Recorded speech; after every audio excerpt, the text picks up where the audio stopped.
This book that I want to show you is the Little Ballerina Dancing Book, and this book is so cute if you have little dancers in the house. So it comes with a CD that has songs on it, and then on each page it has a dance. So it talks right here about the dance, and then it shows you some moves that you can do for the dance. So this particular one is Dance of the Sugar Plum Fairy. And then it also has these great tabs on the side that make it really easy for young children to turn the page. And this is a board book as well, and like beautiful illustrations. It's just a really fun one to turn on the CD and dance around with your kids. So again, this is the Little Ballerina Dancing Book. This book that I want to show you is How to Bathe Your Little Dinosaur. This is one of our how-to routine books for young kids. So you can buy this book in the how-to set, or you can buy it individually. So this is about how to take a bath. And it just has really cute stories. And it's about this child who's giving his little lovey or his stuffed animal a little bath. What happens? You make bubbles, you put the rubber ducky, you put in the dinosaur, you splash in the bath. You get washed, and sometimes it tickles. Bath time is so much fun. We get out, we pull the plug, all clean. You get in your towel, and then you get a big hug. So this is just a really cute, it's a board book, great quality, just a really cute story about bath time. This book that I'm going to show you is Animal Hide and Seek. And this book goes along with the Farmyard Tales stories. And I'm going to show you why in just a second. So this is a sensory book as well as like a spot and find book. So it's kind of like the Where's Spot books, if you're similar to those, except they just have more sensory added in. So there's only one cow in the barn. Where is Daisy? She's hiding, and then Daisy is one of the characters in the Farmyard Tales books as well. So, and there's Rusty, and he's fuzzy there. There's only two pigs in the pig pen. Where's Curly? He's hiding. More sensory in there. This is a great quality board book. My son adores this book. We read this book pretty much every day. I love this book so much. There are only 3 sheep in the field. Where's Woolly? She's hiding. The flaps are great quality. The pictures are just super engaging, and there's more sensory items on each page. And then again, there's Poppy and Sam from the Farmyard Tales. And this is, again, Animal Hide and Seek. This book that I want to show you is Peek Inside the Garden. It is one of our Peek Inside series, which is our very first beginners nonfiction series. And this book is so cute. It is filled with peek-throughs. You can see my finger there. Flaps. It's a board book that also has flaps in there. So this book says, a sunny garden hums, buzzes, creeps, and crawls with life. Can you see any animals peeking between the plants? So you see the ladybug in there. Here's another peek-through on this page. And this one has just flaps within flaps. All these open up so you can see the bees. Peek inside this flower to see who's landed there. A pretty butterfly. She unrolls her long tongue to suck up sweet nectar from the middle of the flower.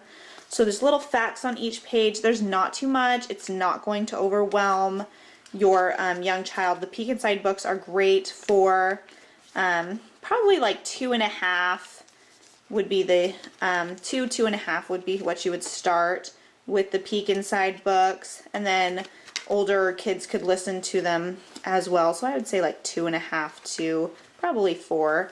The Peek Inside books are a great beginning nonfiction book to start with. This book that I want to show you is the Usborne My First Keyboard book. This is such a great book, and as a mom, you're going to really appreciate the first feature of this book. It has an on-off switch in the back, so it's off right now. I'm going to switch it on, turn it over, and these keys become activated. So I'm going to pull a little container over here so that I can prop up the top of this book and show you what it is. Here you can see that it's going to give the kids a way to learn how to use the book, step up, step down. It's basically color-coded.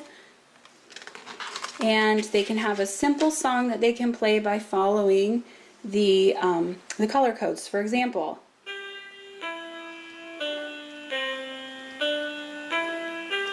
there we go. Your children will love playing with this book. And when it's all done, time for things to be quiet, flip it over, turn it off, and you're done. Again, this is the Usborne My First Keyboard book. This book that I want to show you is one of our first sticker books. This particular one is the Nativity first sticker book, and this is such a great way to introduce the story of the Nativity to your child. So when you open up the book, it has a nice full page spread, and then it begins the story of the Nativity. A long, long time ago, Mary and Joseph had to go to the little town of Bethlehem. Mary was going to have a baby. She was very tired, so she rode on a donkey. And then the stickers for each page that correspond to each page are right here. So you would put all of these along the sticker book. So there's the donkey, and there's Mary, who's ready to sit on the donkey there. There's Joseph, and then it goes through no room at the inn. A boy is born. Shepherds in the fields. Amazing angels. The shepherds arrive. And the three wise men, and then the whole nativity right here.